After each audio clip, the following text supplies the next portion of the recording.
Super. So we may just get started then. So thanks so much for joining us today, Easkey, for our World Ocean Day chat. Yeah, So happy World Ocean Day. pleasure. um, so I know you were chatting with Anya earlier, but we're delighted to have you here again for our Facebook live chat. Yeah, we're going to chat a bit about your new book, 50 Things to Do by the Sea. Yay. So yeah, big congrats on the launch of your new book. It's so nicely written and really, beautifully illustrated, even the front cover and just the textures and everything. It's a really lovely read. So you might want to start off maybe, Easkey, by telling us a little bit about your book and kind of what was the inspiration behind it. Yeah, so 50 Things to Do by the Sea, Snap, is published by Pavilion Books in the UK, available, online, all the bookstores. Beautifully illustrated, as you mentioned, by Maria Nilsson, to sort of bring the stories to life. It's all in the title, like 50 Things to Do by the Sea. But the motivation or inspiration has really come from, I suppose, wanting to translate my lived experience, lessons learned from the sea, both as a surfer, but also as a marine social scientist, into a book that's just really accessible for anyone who has any interest in the ocean, or even if you don't, if the ocean isn't a space familiar with you, or you feel you want to explore it more, it's a perfect sort of entry point to invitation to get to know the ocean better, and lots of ways to do that. But it's, equally applicable and for people who are, already on their ocean journey or ocean activists. So it's a whole mix of learning to understand the ocean, ways to connect with it and deepen that connection, in particular, learning what the ocean does for us, especially around our health and well-being. So there's a lot of mindfulness-based practices. We could talk a bit more about that too. And then also like ocean action. So there's that. For me, it's very much about how do we create a culture of care, which I know is at the core of what Clean Coast do as well. So this, reciprocal exchange, becoming aware and understanding how much the ocean does for us, and then feeling empowered to want to do something for it. So the book also offers lots of ways to get involved and give back, that are also fun, engaging, good for your health. So it's win-win. Yeah. And as you say, like the connection, our connection as people to the coast is really highlighted kind of through every level on the book, I found. And it's very clear from reading your book that your connection to the coast kind of drives a lot of your environmental work as well. So if you have maybe a few simple tips people can maybe take to start getting a bit more connected to the ocean, for those that you say maybe are trying to learn a bit more or trying to explore their connection with the coast. Yeah, like there's a section, maybe I'll just read a passage from the book. I mean, that's the good thing, it's very digestible. They're all in like really short little snaps. Yeah, that'd be lovely. Yeah. Like little, like one taste of all these things. But yeah, because it speaks to, I think there's a section in the book called Things to Do for the Sea. And it was inspired by, I had just read The Future We Choose by Christiana Figueres on climate change and climate action. And they really emphasize the importance of a mindfulness practice, which kind of seems like, well, climate action, ocean action, mindfulness, but it's really essential. They argue that it helps us to kind of learn to create this kind of gap of light or space between yourself, the world, and your reactions. So a lot of the impact is down to human behaviors, the choices we make. And when we're kind of caught in that state of being busy, distracted, overwhelmed, tired, how we've probably been a lot for the last, year and a half, especially. It's amazing that the ocean is actually really the antidote to that. If we can give ourselves time to just be still, even by water, it'll already start to soothe our nervous system. And then it kind of aids that more mindful way of being. And when we're in that more conscious state, then we can certainly make better decisions. So, because, everything we consume has an impact on the ocean. Most of our waste ends up in our waterways and then in the sea. So cultivating greater mindfulness allows us to become more conscious of our actions, to act as citizens, not consumers. So by that, I mean, becoming aware that every choice you make is you're exercising your own power. You're having a voice. You're making decisions that kind of matter, rather than just kind of mindlessly consuming. Yeah, and so then you can, basically become aware that you're the power of our decisions. So we can actually vote by, well, I mean, we could vote literally by making the ocean a voting priority or climate change, but also vote through the products we buy and use, and then better yet, reusing, recycling, reducing things that we don't really need. So yeah, that kind of speaks to the process or the cultural shift that probably needs to happen at an individual and collective level to start to, live a more sustainable way. And then there's also, the impact we've already had. So how do we address that? Like the waste and pollution that's already in the ocean, and taking part in things like beach cleanups. And I've done work with Clean Coast on the benefit obviously that has for the environment, but also how beneficial engaging in these kind of pro-environmental activities are for our well-being. So especially like social connection, creating connection between people, you're getting involved outside in this shared activity, doing good. So it makes you feel good, makes us feel more open, we can communicate more easily. So it facilitates this greater sense of community building and connection, which is so important. I mean, individual actions matter, but ultimately the problem is so big, it's going to take all of us together. So for me, a huge part of it is how do we build community around these issues. That was a long answer. There's lots we can do. Yeah, no, it was great, like the way you connected the kind of connection, for us at Clean Coasts, we always think like if you're more connected with the coastline, you're more engaged with the ocean, the more likely you are to want to look after it and want to protect it. So a lot of the kind of messaging that we have this summer as well, with a lot of people going to the coast and enjoying our beautiful coastal locations this summer, is to enjoy and protect it. And the only really way people are drawn to protect it is if they can enjoy and connect with the coast. So I think your book really puts that all very beautifully as well. And in the book as well, there are plenty of examples of how to take really small individual actions, like you said, that are really, really accessible and easy. So you might just give us a few maybe small tips on how people can take immediate, tangible action.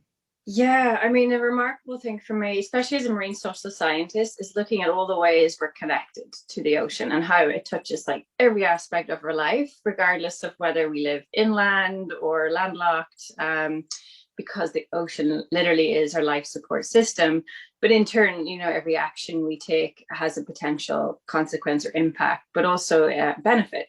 So by making these better choices, it can have a better impact. So one of the activities I've included that I love, inspired by Clean Coast, is think before you flush. Like that in itself is a mindfulness practice. Think before you flush, rather because it's obviously such an automatic thing we do. Yeah. But by that we mean like that's connected to the ocean, our water system, and so anything that ends up in the toilet's gonna, it can end up also in the sea, especially or put pressure in our water treatment works.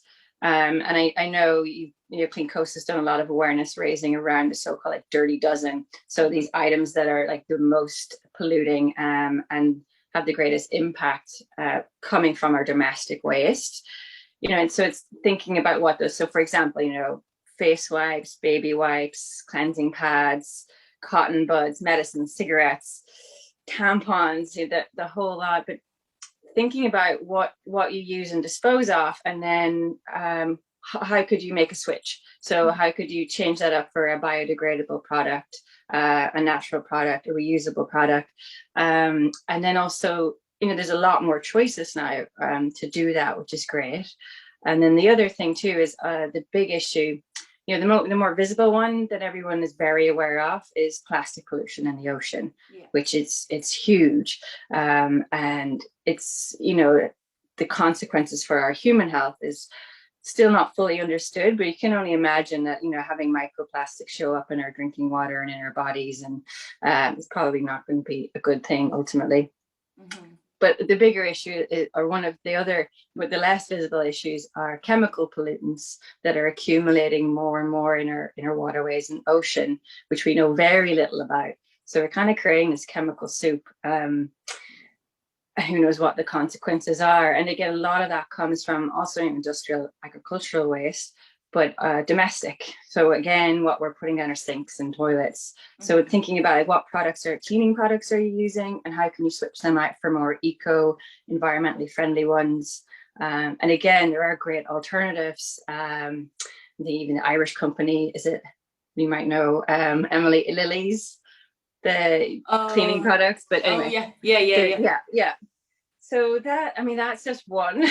Yeah, there's plenty, and even making homemade solutions as well. My mom used to always make like vinegar and lemon concoctions for cleaning, and they were perfect. Like they really did the job. So yeah, there's plenty of, as you say, alternatives available. I love that. Amazing what you could do with a combination of vinegar, lemon, and a bit of baking soda. Baking soda, yeah. Problem solved. Who knew? Yeah. Even things like there's that like the be sun savvy. With the great weather we finally got over the weekend. But even thinking about the sunscreen products that we use, obviously it can also be harmful for our skin, but it gets washed off in the water, and it can become quite toxic and actually build up and harm marine ecosystems. Especially because where we tend to gather and go into the sea, we tend to really kind of cluster in holiday resorts or when at beaches. So there's a lot of people in the water all at once, and that's a lot of sunblock ending up in the ocean. So yeah, again, just swapping it out for like reef safe, ocean safe sunscreen, things like that. And then the obvious ones of leaving no trace when you go to the coast or outdoors, and just anywhere actually, because a lot of the waste we know and litter that ends up in the ocean comes from our streets and rivers. And and especially I think important, like more especially for this summer, because everyone's still kind of eating out and all those things.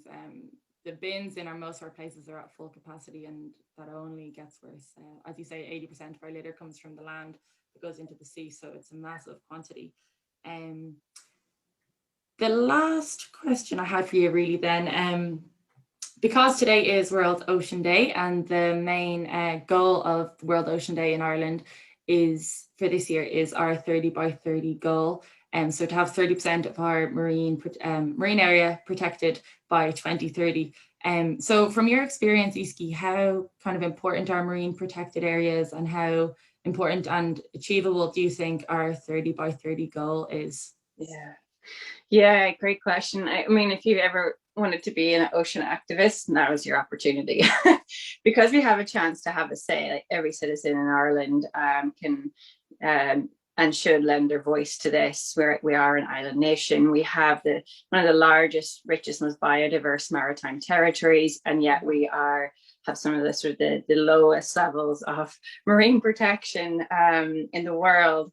We have a long way to go. I mean, I don't know the exact figures, but it was something if less than 2 or 3% of our marine territory protected, and most of that is not not fully implemented. They're kind of the so-called paper reserves. So to achieve 30% by 2030 is definitely ambitious, but it's needed. I mean, the ocean is in it's really bad. The state it's in, but also how critical it is now is this opportunity for ocean action. There's a lot of conversation obviously around climate change, but climate action is ocean action, and vice versa. And also with marine protected areas, we know from the evidence, with well managed and implemented and designed marine protected areas, the ocean has an amazing chance to recover. And if given a chance at all, we've seen just how much it can rebound.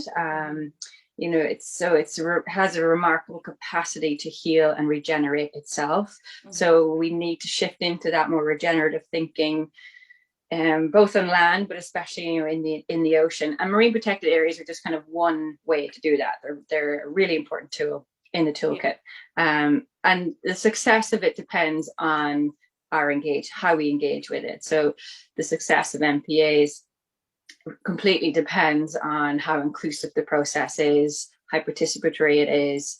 So just really take the chance to like exercise the opportunity to have your say and get involved, because you also need to show how much this matters to Irish people. Yeah. So put it on the agenda. And it's part of, I mean, the other thing is too, we can become ocean leaders in this space because it's part of a global, 30 by 30 is a global call. I'm also an ambassador for the World Surfing League's campaign, We Are One Ocean. So recognizing, it's amazing that professional sporting body is recognizing how, vital, like something like surfing completely depends on the health of marine ecosystems, and the waves we ride depend on how healthy, the reefs and everything else are that create those waves. So they're also calling on protection of 30% of our global ocean by 2030.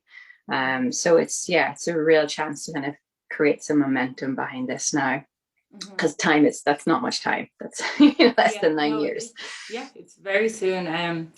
So I think that's a fantastic tool to give listeners at the moment now. And the way, if you'd like to have your say, if anyone would like to have their say, we are really encouraging everyone to go and participate in the public consultation, which is active until the 30th of July this year. So you can go into gov.ie and fill out the form and say where you think should be protected and why, and really have a chance to have your say. It's hugely important. So I think that has kind of brought us to a close there, Easkey. Thank you so much for joining us today on World Ocean Day. I'm sure you were super busy with the launch. So thanks again for joining us. Really appreciate it. And highly encourage anyone to pick up a copy of 50 Things to Do by the Sea. Makes a fantastic gift as well. I'm definitely going to give it. Thanks so much. If you want to keep celebrating our ocean, there are lots of ways to do that in here. 50 things. But thank you so much again, Easkey, for your time. Thank you. And enjoy the rest of World Ocean Day. You too, everyone. Thanks. Bye. Thank you. Bye.